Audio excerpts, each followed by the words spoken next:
Leibniz, filósofo moderno, por meio do seu racionalismo, defende a sua teoria das mônadas. E é sobre isso que iremos falar hoje. Leibniz diz que a razão possui dois princípios, o princípio da não contradição e o princípio da razão suficiente. O princípio da não contradição possui as verdades da razão e, portanto, são verdades necessárias. Já o princípio da razão suficiente possui a verdade dos fatos. Logo, elas não são necessárias, mas são contingentes. As verdades da razão são encontradas por análise, até alcançarmos, por meio dessa análise, as verdades primitivas. Já as verdades dos fatos, a análise poderia ser infinita. O oposto das verdades da razão são impossíveis. Já o oposto das verdades dos fatos são possíveis. Não implica, portanto, contradição lógica. Implicaria contradição lógica apenas o oposto das verdades da razão. O princípio da razão suficiente diz o seguinte: há uma razão pela qual cada coisa é como é e não de outra maneira. Vimos até agora que a razão possui dois princípios. Ela possui o princípio da não contradição, que são as verdades da razão, por exemplo, as verdades matemáticas, e ela possui o princípio da razão suficiente, que são as verdades contingentes, as verdades dos fatos, portanto, as verdades, por exemplo, das ciências naturais. O segundo conceito que irei abordar aqui é o conceito de substância. Leibniz diz que substância é um sujeito que possui muitos predicados, mas ele não pode se tornar predicado de outros sujeitos. E ele defende aqui a individuação dos seres, por meio do princípio dos indiscerníveis. Aqui ele quer dizer que não há duas substâncias idênticas. E então chegamos ao terceiro conceito, que é o conceito de mônada.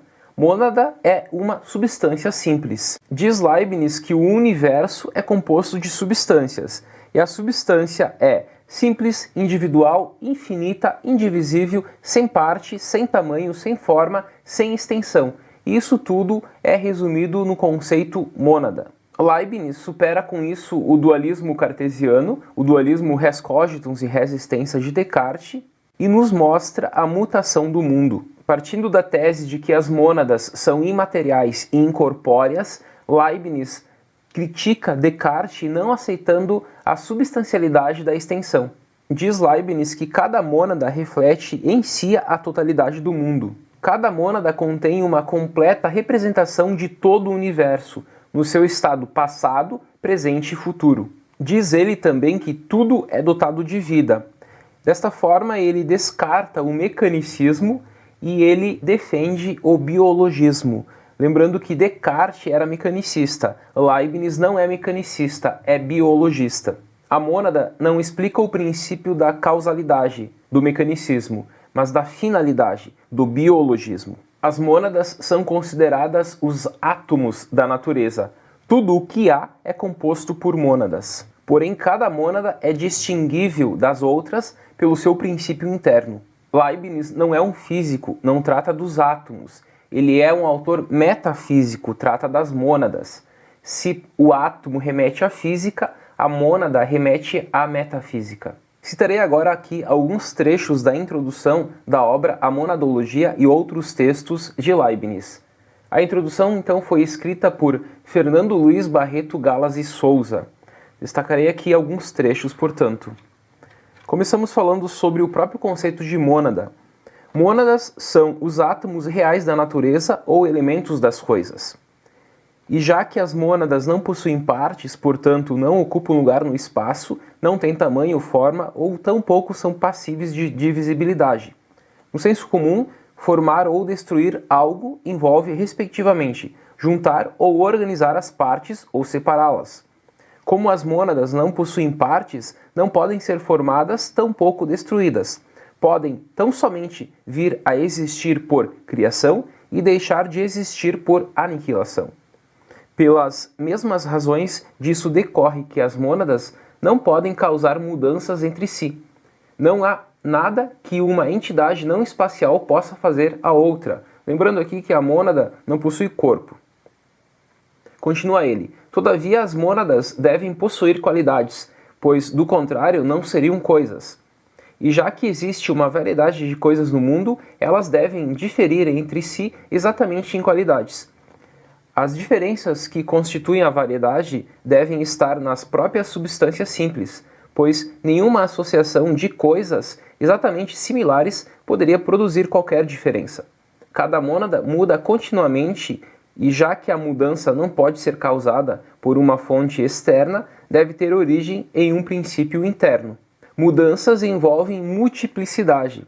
Essa multiplicidade está na mônada. Ao princípio de acordo com o qual cada mônada desenvolve suas séries de mudanças, denomina-se de apetição, ou seja, um ímpeto de autodesenvolvimento sempre em busca de novas percepções, quer mediante propósitos conscientes dos seres humanos, quer pelo movimento das pedras sob a força da gravidade. E mais para frente ele ressalta: todas as mônadas possuem percepção, mas em alguma essa percepção é mais distinta que em outras.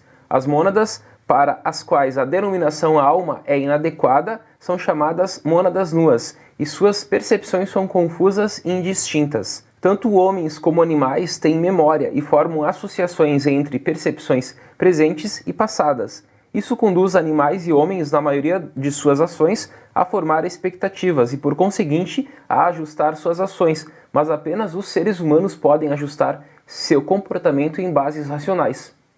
E aqui Leibniz é citado no parágrafo 29. Mas o conhecimento das verdades necessárias e eternas é o que nos distingue dos simples animais e nos faz possuidores de razão e das ciências, nos elevando a um conhecimento de nós mesmos e de Deus. É isso que em nós denomina-se alma racional ou espírito. Assim, diz Fernando na introdução à obra, há 3 tipos de mônadas criadas. E essa criação das mônadas são chamadas de enteléquia. São as mônadas nuas, as almas e os espíritos. Se algo pode ser denominado matéria, seriam as mônadas nuas. Os animais são almas. Os seres humanos, almas racionais, são espíritos. Então aqui nós podemos distinguir os 3 tipos de mônadas criadas: as nuas, as almas e os espíritos. As mônadas nuas, matéria. As almas, os animais, e os espíritos, os seres humanos. E para finalizar, destacaremos aqui o conceito de Deus em Leibniz. Como Deus é a razão suficiente para o sistema de seres particulares, há apenas um único Deus. Nada é independente dessa substância única. Ela não pode ser limitada de modo algum e deve conter tanta realidade quanto possível. A única limitação de seus poderes de criação é que, entre o número de infinitos universos possíveis presentes à mente de Deus, apenas um pode tornar-se atual. Todo universo é possível em si mesmo, se considerado isoladamente, mas não são compossíveis entre si. Já as criaturas são limitadas por suas próprias naturezas e nisso diferenciam-se de Deus. Um exemplo de tal imperfeição é a inércia natural dos corpos. As perfeições das criaturas provêm de Deus, mas suas imperfeições advêm de suas próprias naturezas. A mente divina é a região das verdades eternas. Quando contemplamos as verdades eternas e atemporais da matemática, por exemplo, nós não as estamos criando, tampouco se originam de nossa percepção, mas as vemos na mente de Deus. Assim como Deus é a fonte de toda a existência atual, Ele é a fonte de toda a possibilidade. E no final da introdução ele diz: Deus é a substância simples originária, e todas as mônadas criadas nascem de contínuas fulgurações da divindade. Então nós temos Deus como a substância simples originária, que vai originar as demais mônadas, que se dividem em mônadas nuas, a matéria, alma, os animais, e espírito, os seres humanos. Diz ainda o autor: sua bondade o conduziu a escolhê-lo e seu poder o levou a produzi-lo. Ao criar o universo, Deus acomodou cada mônada a todas as outras, de tal modo que cada uma é um espelho vivo perpétuo de todo o universo. Então cada mônada representa a totalidade do universo. Cada mônada possui em si o todo, o universo. Pois toda mônada é um espelho do mesmo universo a partir de seu próprio ponto de vista. Leibniz, portanto, diz que o mundo é composto de mônadas e essa visão não é uma visão física conforme o atomismo, que parte dos átomos, mas é uma visão metafísica. E Leibniz, então, deixa de lado o mecanicismo e adota o biologismo. Até mais!